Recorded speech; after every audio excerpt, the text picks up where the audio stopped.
শুক্রবার তুফানগঞ্জের পর জলপাইগুড়িতে ছিল দ্বিতীয় জনসভা মুখ্যমন্ত্রীর। জলপাইগুড়ি লোকসভা আসনে তৃণমূল কংগ্রেসের প্রার্থী নির্মলচন্দ্র রায়ের সমর্থনে এদিন জনসভা অনুষ্ঠিত হয় শহরের এবিপিসি ময়দানে। সভামঞ্চের পাশে হেলিকপ্টারে অবতরণ করেন মুখ্যমন্ত্রী। আগে থেকে এখানে হেলিপ্যাড তৈরি করা হয়েছিল। জলপাইগুড়ির জনসভা থেকে বিজেপি তথা কেন্দ্রীয় সরকারকে আক্রমণ মমতা বন্দ্যোপাধ্যায়ের। মুখ্যমন্ত্রী বলেন, বাংলায় সিএএ এনআরসি করতে দেব না। ওরা ইতিহাস ভুলে গেছে। বিদ্যাসাগরের মূর্তি ভেঙেছে।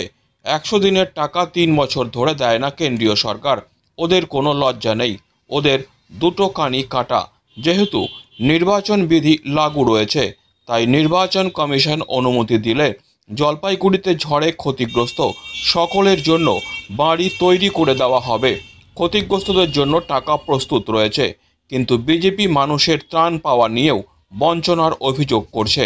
এত বড় দুর্যোগ হয়ে গেল জলপাইগুড়ি ও আলিপুরদুয়ারে, কিন্তু প্রধানমন্ত্রী একবারও ক্ষতিগ্রস্তদের কথা বলেননি। কেন্দ্রীয় সরকার ওষুধের দাম বাড়িয়ে দিয়েছে। বিজেপির উদ্দেশ্যে মুখ্যমন্ত্রীর কটাক্ষ, ওরা শুধু মিথ্যা কথা বলে, আমরা কাজ করি আর ওরা ভাষণ দেয়।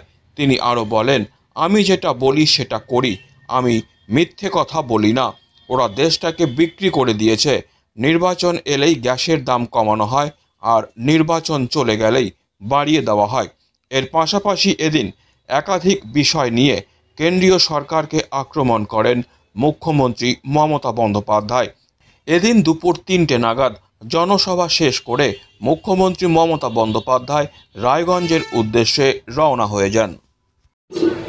কিন্তু এবার মোদীবাবু বলুন, আপনি 355টা টিম বাংলাকে বেইজ্জত করবার জন্য পাঠিয়েছেন।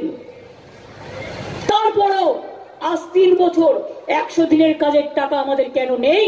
আমরা 1 নম্বরে ছিলাম ভারতবর্ষে। হিংসা? গ্রামীণ আবাস যোজনায় 3 বছর ধরে বাড়ি দেয় না। আমরা 42,000 বাড়ি আগে করে দিয়েছি, আর 11 লক্ষ বাড়ির লিস্ট দিয়েছি। সেই লিস্ট নিয়ে লজ্জাও করে না। এদের তো একটা কান কাটা নয়, দুটো কানই কাটা। কিরকম বলুন তো? এই দেখুন, একটা দরখাস্ত দেখাচ্ছি। হিমোগ্লোবিন, হার্টের ওষুধ, অ্যান্টাসিড থেকে শুরু করে ভিটামিন ওষুধ থেকে শুরু করে অনেক দামি দামি ওষুধ, তার দাম পর্যন্ত বাড়িয়ে দিয়েছে। আমি জেনারিক ওষুধ তো ব্যবস্থা করেছিলাম। অনেক সুফল বাংলায় যেমন সস্তায় জিনিস বিক্রি হয়, আমরা ডায়াগনস্টিক সেন্টার করেছি ফ্রি, যেখানে 40% কমে পাওয়া যায় এক্স রে বা কিডনি ডায়ালিসিস বা এগুলো। এছাড়াও জেনারিক মেডিসিন, যেটার দাম বাইরের অ্যান্টিবায়োটিক্সের দাম যদি 50 টাকা হয়, এটা আপনি 2 টাকায় পাবেন।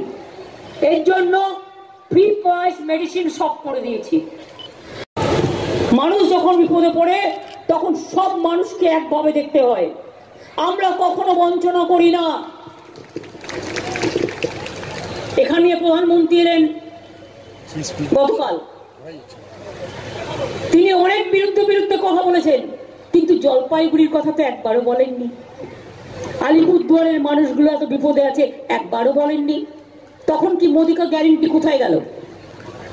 জায়গা ছিল না বলবার, ভুলেই গেছিল।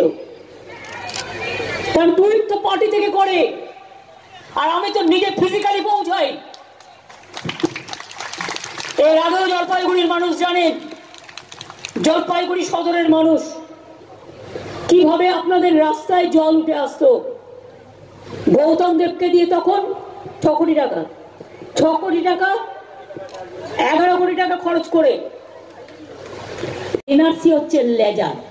যেই ক্যাটে পা দিলেন আপনি এনআরসি হয়ে গেলেন, আর এনআরসি দিয়ে আপনি হয়ে গেলেন, সঙ্গে সঙ্গে দেশ থেকে বিদায় হয়ে গেলেন। এবার আপনাকে বাংলাদেশ থেকে আপনাকে নিয়ে আসতে হবে 50 বছর আগেকার আপনার বাবা মার সার্টিফিকেট। পারবেন আনতে? আমরা তো কে নই, আমরা তো এনআরসি নই, আমরা সবাই নাগরিক।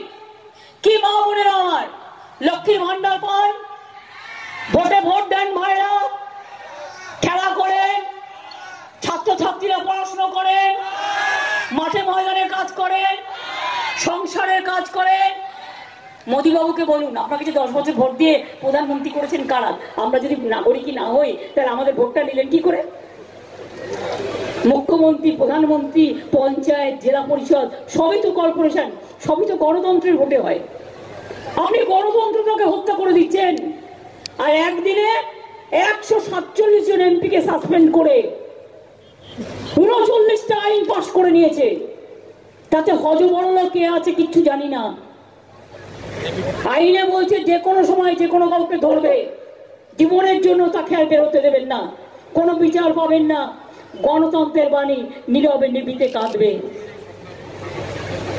আজকে দেখেছেন দিল্লির মুখ্যমন্ত্রীকেও অ্যারেস্ট করে রেখে দিয়েছে, আমাদেরও কেষ্টকে অ্যারেস্ট করেছে, আমাদেরও অনেক কর্মীকে অ্যারেস্ট করেছে। কদিন আগে মুসলিম দেখলেই গা কাঁপে একটু ওদের বেশি দেখায়। রামনবমী নিয়ে একটা নিজেরাই দাঙ্গা করলো, তাতে এনআইএ কে পাঠিয়ে দিয়েছে। Disclaimer. This channel may not promote any violent, harmful or legal activities. All content provided by this channel is meant for an educational purpose only.